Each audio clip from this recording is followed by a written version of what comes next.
the immediate future, and hopefully it's a promotion to League One on the cards.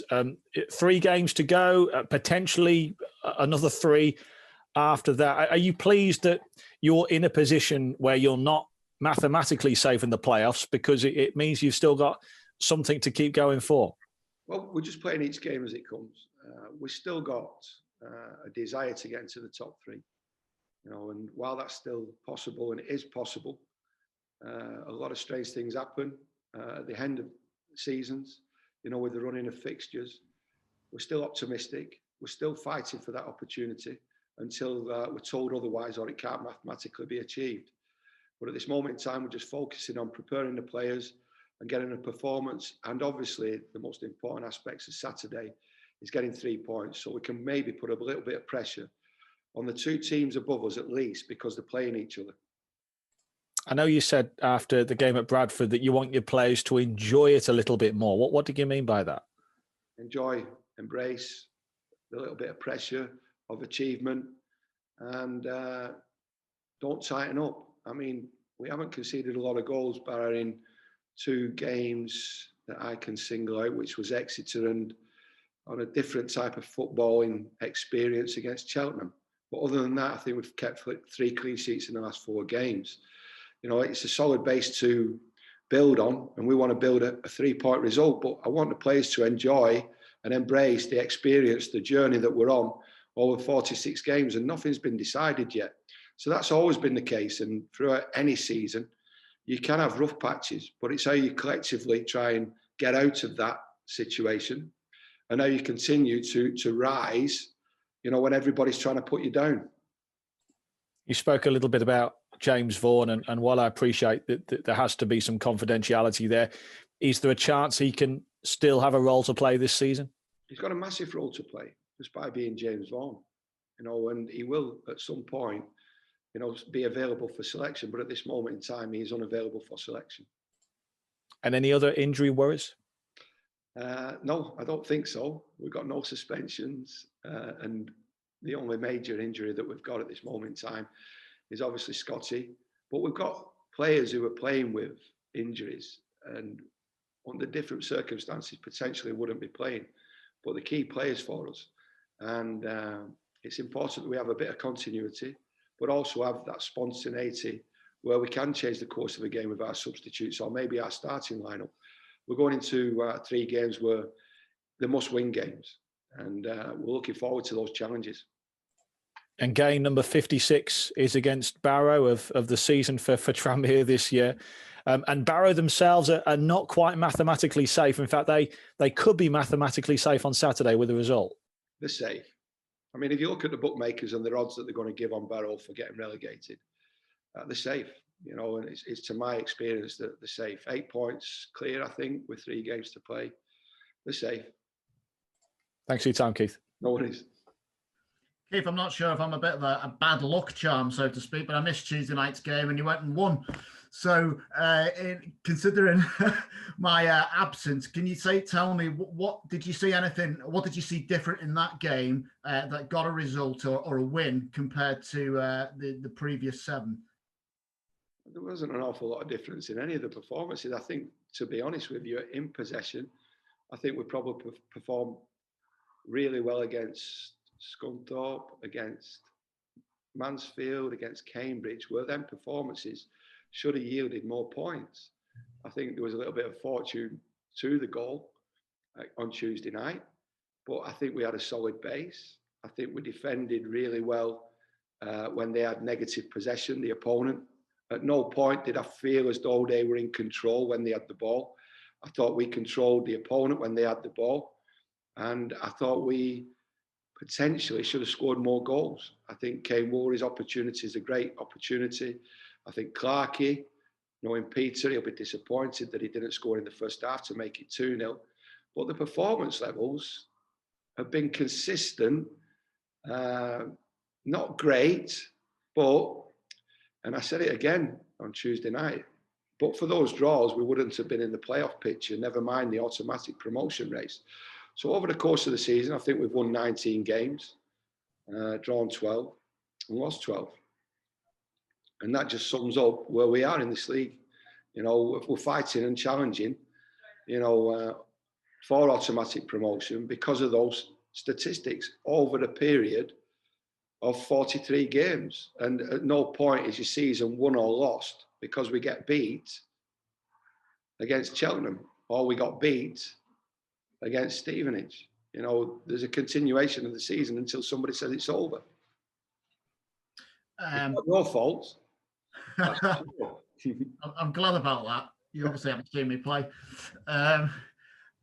Great energy from Danny Lloyd for effectively creating the goal on Tuesday night, and that's kind of been a watchword for him. You know, he's become known for that energy that he brings to the side, and you know, as James was saying, game 56.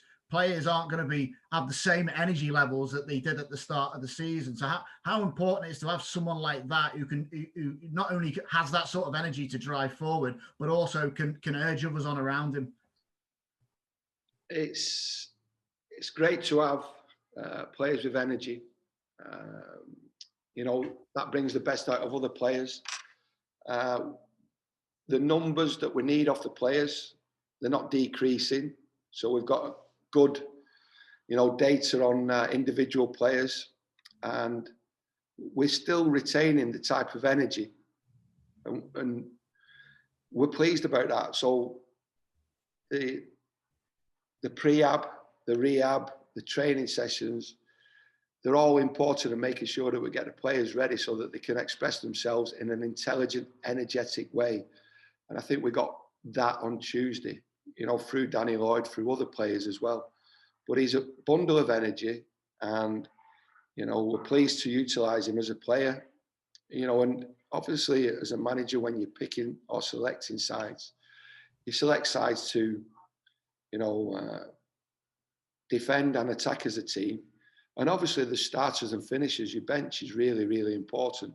You know, as we did the other night when we brought Rides on to make sure that we secured, you know, our defensive responsibility, you know, when the opposition are putting bigger and bigger and bigger players on. So, you know, there's a lot of aspects to a 90 minutes that need to be taken into account, not just selection, but substitutes, the state of play, the state of the scoreboard, you know. But I think we're going into, you know, the game on Saturday against Barrow. You know, we got the win on Tuesday night, which we're really, really pleased about. And it has picked everybody up. But there wasn't an awful lot wrong. You know, there wasn't. And trust me on that. So it's important that we keep perspective of where we're at and what we're trying to do. The one thing I wouldn't like to do is go on a run of lose, because you lose all your belief and you lose the opportunity to get any points on the board. When you're not winning, it's important that you're not losing. Yeah, because it's the most precarious thing in football, isn't it? Really, confidence. You can turn everything. You know, those, as you say, those draws are not defeats. They might not be the result that people want, but they're still chipping away at that score. And just getting that win on Tuesday night obviously must be it'd be a relief for the fans. So it must be a relief for you and the players. But did that take a little bit of pressure off them going into this weekend, knowing, you know, obviously Barrow almost mathematically safe, Tranmere almost over the line and he's securing a playoff position. Do you think that'll give them a bit more freedom to relax and just try and play football? Well, I certainly hope so. You know, and I've been pleased with the processes that the players are going through on a regular basis. There's times when you obviously do have to change things, and there's clubs up and down the footballing pyramid now who are talking about a total overhaul of players, style. You know, I don't think that that's necessary. Well, it's not necessary. And it's not been necessary over the last 7 games where we've been drawing 5, you know, losing 2, and you know, winning obviously on Tuesday over the last 8 games. So stick to the processes, try and come up with the right formula. Defensively, I think we have. You know, we've just got to show a little bit more spontaneity in the offensive area of the pitch, where we can make a 1-0 scoreline or a 0-0 scoreline into a 1-0, or a 1-0 scoreline into a 2-0. And it's all about margins and moments in games. And that's where we've missed out, I would say, against Mansfield, against certainly against Scunthorpe, and certainly against Cambridge. And we all know that extra 6 points where it would have put us.